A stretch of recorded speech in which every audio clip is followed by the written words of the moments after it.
Quel est donc le danger des photos selfies dans notre relation avec Dieu?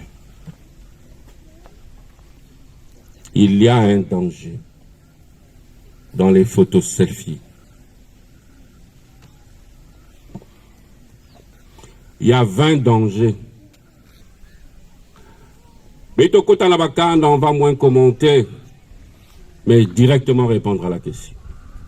Ou à notre, peut-être pas à la question, à notre préoccupation.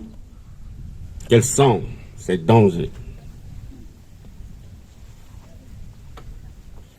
Lorsque Betmase Baka ba photo selfie,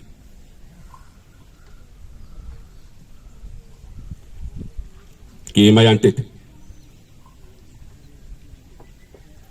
qu'est-ce qui se cache derrière? On peut dire des sons à tête. Celui qui prend les photos selfie, si vous vérifiez bien,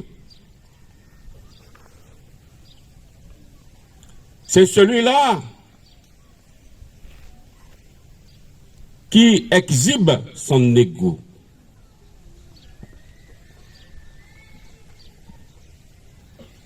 C'est celui-là, il n'a qu'elle qui ça. En réalité, selfie, il est en train d'annoncer que Yann est Yann. Puisque nous aimons toujours quel est le péché des pharisiens? Quand tu vois le péché des pharisiens, on dit que c'est l'orgueil. Le pharisien, quand il se mettait à prier, il disait, je ne suis pas comme ce publicain.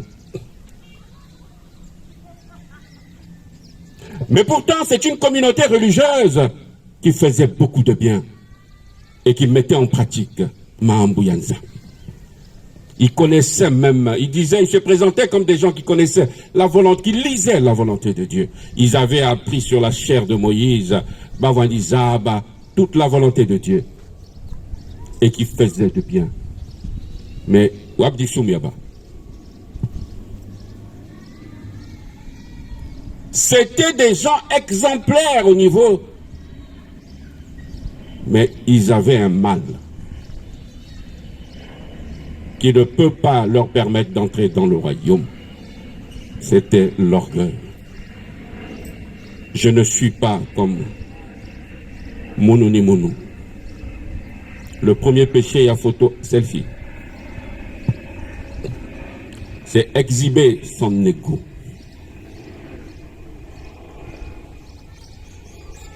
Or,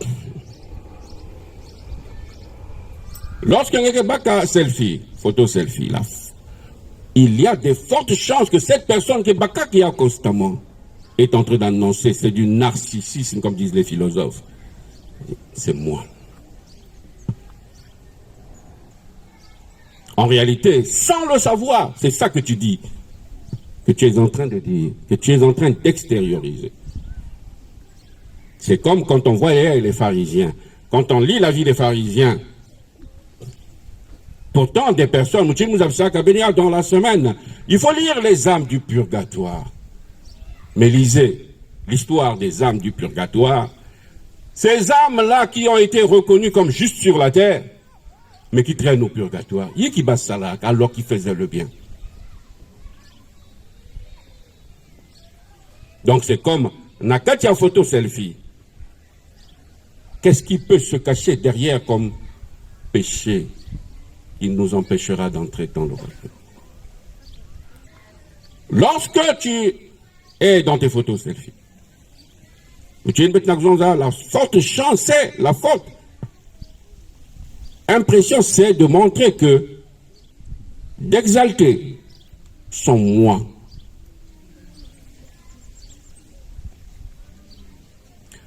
Mais le moi que nous exaltons avec la photo selfie contredit le résumé des textes d'aujourd'hui. Où dans l'évangile, on nous présente non pas des conseils sur cette sorte de bienséance ou de philanthropie. Non, c'est pas ça. De bienséance, ah, ma place, il faut te mettre à la dinde. Ce n'est pas ça.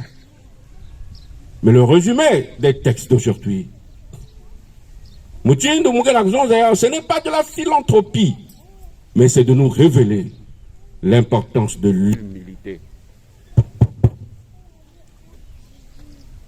Comme disait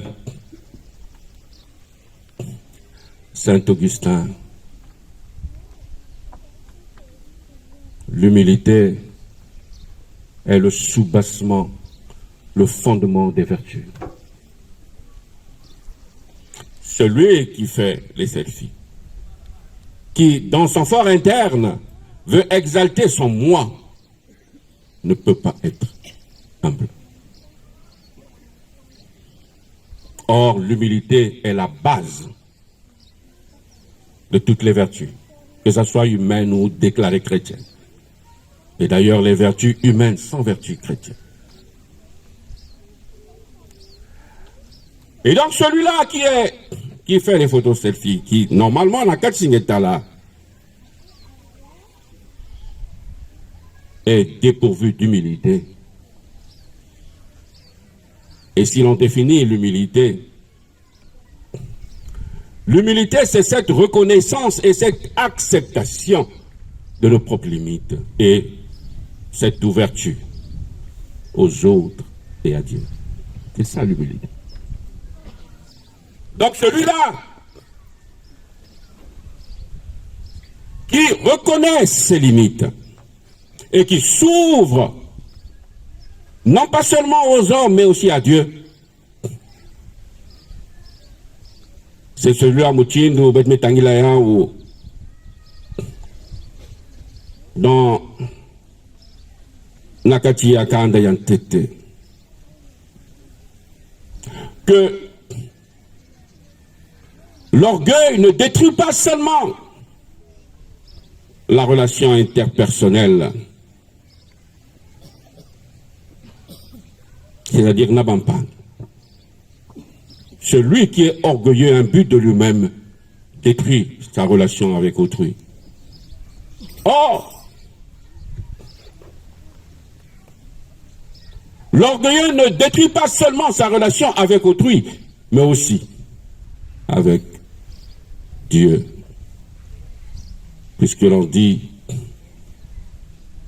que le mal est enraciné dans l'orgueilleux.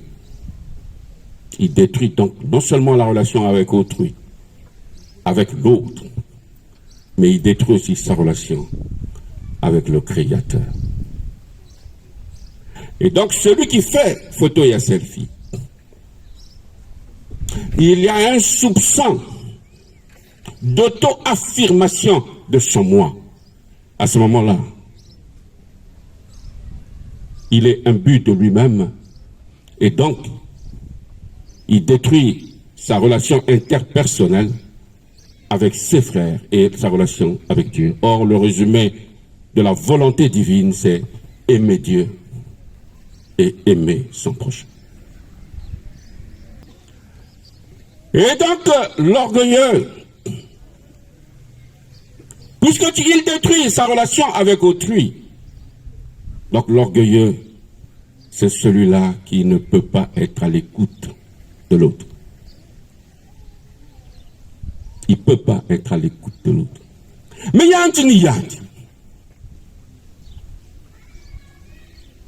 il ne peut pas s'asseoir et écouter l'autre et dire que ce que tu dis là, il y a une part de vérité. Il ne peut pas faire ça. Ce qu'il dit, c'est parole d'évangile. Ce qu'il dit, c'est l'absolu. Il n'a pas besoin d'écouter l'autre. Alors que je ne cesse de vous dire, ici, même l'intelligence humaine est collective. Tu ne peux pas.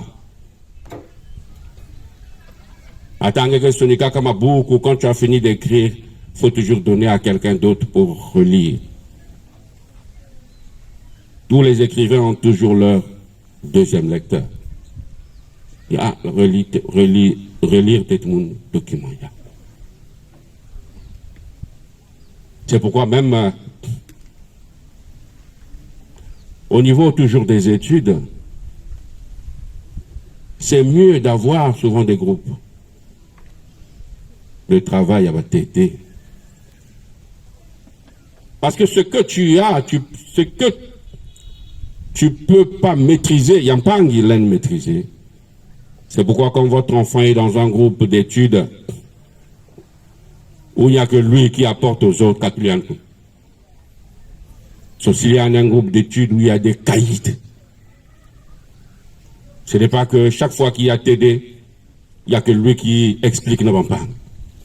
Il ne va pas s'en sortir. Qu'à lui un coup. Au contraire, il faut le mettre dans un groupe, il faut accepter un groupe de TD. Moi, il y a Matinga en Kesaknave. En physique, en Kesaknave. À ce moment-là, tu sais que ton fils en mathématiques aussi que Saknave, mettez-les ensemble. Donc, même l'intelligence est collective. Donc celui-là, quel a ça la selfie? Toujours le premier péché. En fait, c'est celui-là qui draine des tares pharisaïques. Il a une tare pharisaïque.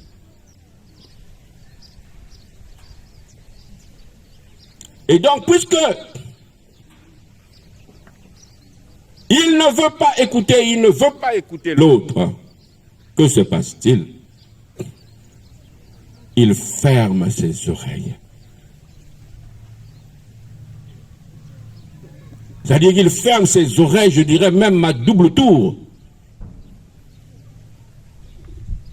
Il ne veut écouter ni les autres, l'autrui.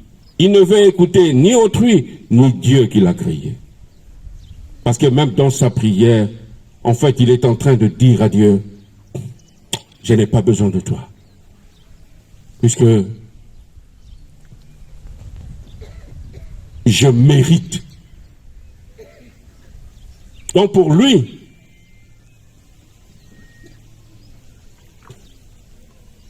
n'oublions pas, pour lui, il doit entrer dans le royaume et Dieu n'a pas de choix. Parce que lui, il mérite. Alors que c'est sans aucun mérite que Dieu nous offre son salut. Personne n'a eu la moyenne. Aucune personne ne peut prétendre être admis dans le salut, dans le royaume. Considérez cela comme un droit en vertu de ses mérites. Personne n'entrera. Si tu penses que tu as des droits en vertu de tes mérites, tu n'entreras pas dans le royaume. Or, celui qui fait le selfie, c'est ce qu'il a dans le subconscient. Sans le dire, puisqu'il exalte son moi. Mono ni mono. Mais quand même une dernière chose. Toujours en tenant compte de cette attitude, il a babana kepaka. Mais je vous révèle ce qui peut se cacher derrière le selfie. S'il y a ça, sache-le que tu es dans le péché.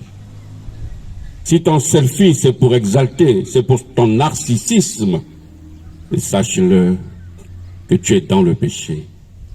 Et les orgueilleux n'entreront pas dans le royaume. Et d'ailleurs, la faute qui a endeuillé l'humanité,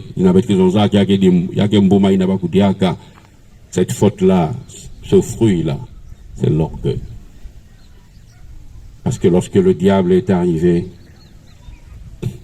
il a dit à oh, oh, mais pourquoi le diable, c'est celui-là qui se déguise toujours en ange de lumière. Oh, mais pourquoi il a fait ça? Ah, il ne voulait pas. Et bien nous voyons là, Mouchinduyan, Adona Hermé Nangoulma Papou. Ah bon! C'est l'orgueil qui a endeuillé l'humanité.